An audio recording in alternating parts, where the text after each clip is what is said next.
Pocket size dynamo के नाम से मशहूर ये इंडियन स्टार बाएं हाथ से लंबे लंबे छक्के लगाने के लिए जाना जाता है।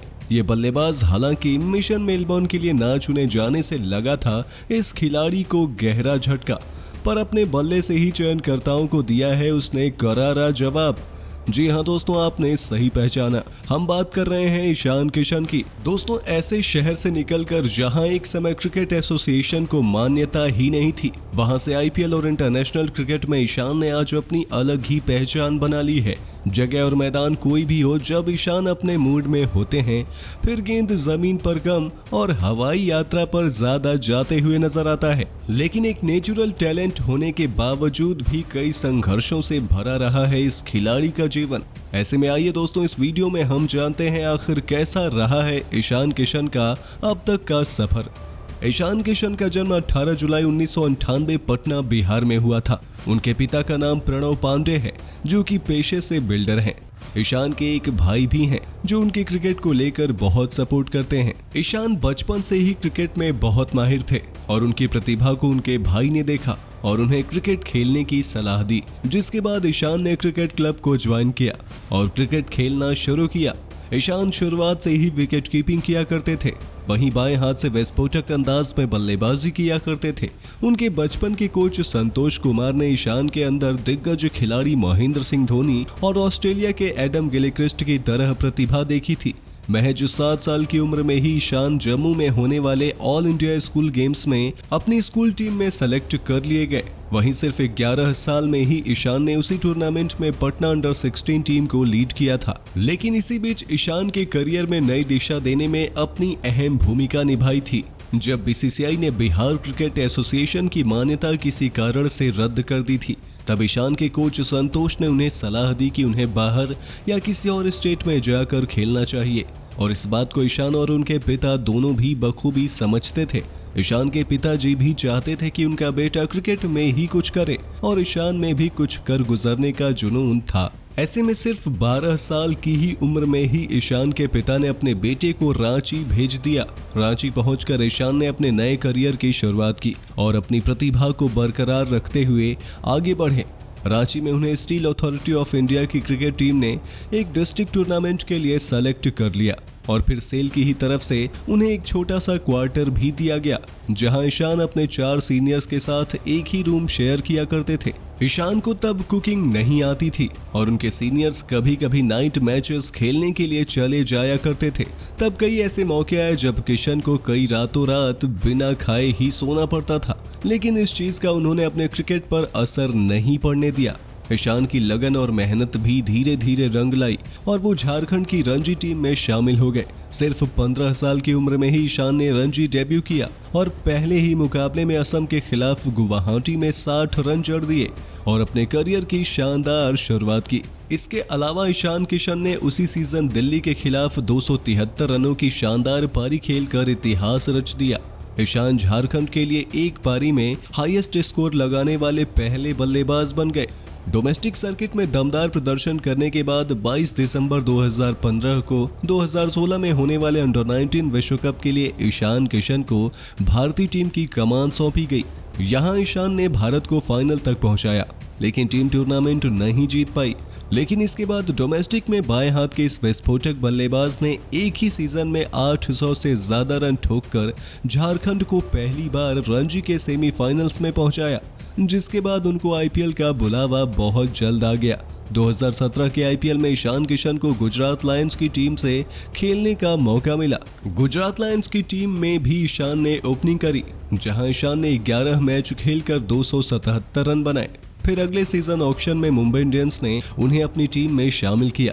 हालांकि पहले 2 सीजन में ईशान कोई खास कमाल करने में कामयाब नहीं हुए, लेकिन 2020 का आईपीएल सीजन इस युवा खिलाड़ी के लिए करियर चेंजिंग साबित हुआ। यूएई में हुए 2020 के आईपीएल सीजन में बाएं हाथ के बल्लेबाज ने 14 मुकाबलों में 57 की शानदार औसत और 145 की जबरदस्त स्ट्राइक रेट से 516 रन जड़ दिए। जिसमें आरसीबी के खिलाफ एक रन चेस में इस युवा खिलाड़ी ने 99 रनों की शानदार पारी खेली। और फिर एक जबरदस्त सीजन के बाद साल 2021 में जब इंग्लैंड की टीम भारत आई, तब इंग्लैंड के खिलाफ होने वाले 5 T20 मुकाबलों के लिए इंडिया टीम में ईशान का भी चयन हो गया और इंग्लैंड के ही खिलाफ उन्होंने अपना इंटरनेशनल डेब्यू किया, जहां अहमदाबाद में पहले ही मैच में 32 गेंदों में 52 रन ठोककर कई बड़े रिकॉर्ड्स अपने नाम कर लिए। इस पारी में ईशान ने 4 छक्के लगाए थे और T20 फॉर्मेट में ऐसा कारनामा करने वाले पहले भारतीय खिलाड़ी बने। इसके अलावा T20 डेब्यू पर 50 जड़ने वाले ईशान रहाणे के बाद सिर्फ दूसरे ही भारतीय खिलाड़ी बने।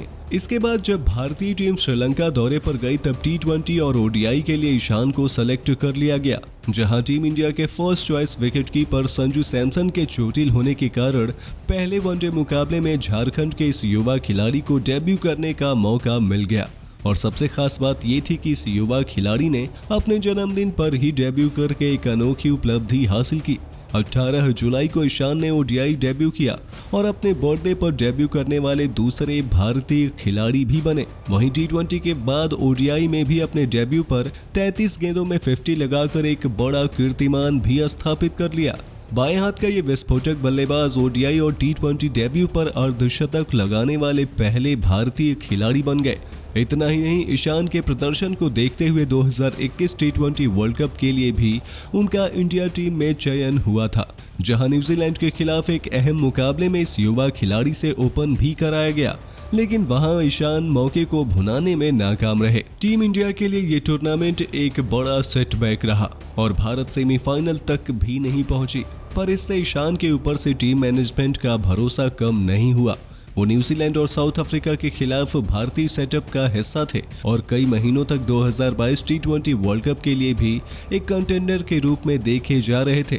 वहीं फ्रेंचाइजी क्रिकेट में भी ईशान किशन के नाम की धूम रही है। बिहार का ये लाल IPL के इतिहास में सबसे ज्यादा महंगे खिलाड़ियों के लिस्ट में शामिल हुआ। 2022 के IPL सीजन में उनकी पुरानी फ्रेंचाइजी मुंबई इंडियंस ने ही अपने सबसे होनहार खिलाड़ी को 15 करोड़ और 25 लाख की मोटी कीमत पर खरीदकर अपने खेमे में शामिल कर लिया। हालांकि बीता IPL सीजन ईशान के लिए कोई खास अच्छा नहीं गुजरा। उनके खुद के रन उस हिसाब से नहीं आए, जिसके चलते मुंबई ने उन्हें इतनी मोटी रकम दी थी। लेकिन IPL खत्म होने के बाद जैसे ही ये अंतर्राष्ट्रीय क्रिकेट में वापसी हुई, ईशान किशन भी अपने पुराने रंग में लौट गए। साउथ अफ्रीका के खिलाफ इसी साल घरेलू T20 सीरीज में ईशान किशन का बल्ला लगातार हल्ला बोल रहा था। पहले ही मैच में ईशान किशन ने अर्धशतक ठोककर अपने फॉर्म में होने का परिचय दे दिया था। हालांकि उस दिन गेंदबाजों ने ईशान किशन के किए कराए पर पानी फेर दिया था, लेकिन सीरीज के तीसरे मुकाबले में ईशान किशन ने सीरीज में दूसरा अर्धशतक जड़कर एक बार फिर सभी का दिल जीत लिया। बाएं हाथ के विस्फोटक बल्लेबाज ने शानदार बल्लेबाजी का प्रदर्शन करते हुए 35 गेंदों में 5 चौके और 2 छक्के की बदौलत 54 रनों की धमाकेदार पारी खेली, जिसके चलते भारतीय टीम एक अच्छे स्कोर तक पहुंची और अंततः एक करो या मरो के मुकाबले में टीम इंडिया को मिली एक बड़ी जीत में ईशान किशन ने भी अपनी महत्वपूर्ण भूमिका अदा की। पर लगातार अच्छा करने के बावजूद ईशान किशन को चयनकर्ताओं ने अचानक से T20 वर्ल्ड कप के लिए एक तरह से साइड लाइन कर दिया और इस खिलाड़ी के लिए ये उनके करियर में सबसे बड़ा झटका था। पर ईशान किशन रिजेक्शन झेलने के बाद भी टूटे नहीं, उन्होंने हिम्मत बनाए रखी और इसका करारा जवाब चयनकर्ताओं को भी दिया। अभी जहां भारत की एक टीम T20 वर्ल्ड कप की तैयारियों में लगी हुई है, वहीं पर एक युवा टीम इंडिया का प्रतिनिधित्व करते हुए ईशान किशन ने साउथ अफ्रीका के खिलाफ अपने होम ग्राउंड रांची में 84 गेंदों में 4 चौके और 7 छक्के की बदौलत 93 रनों की तूफानी पारी खेलकर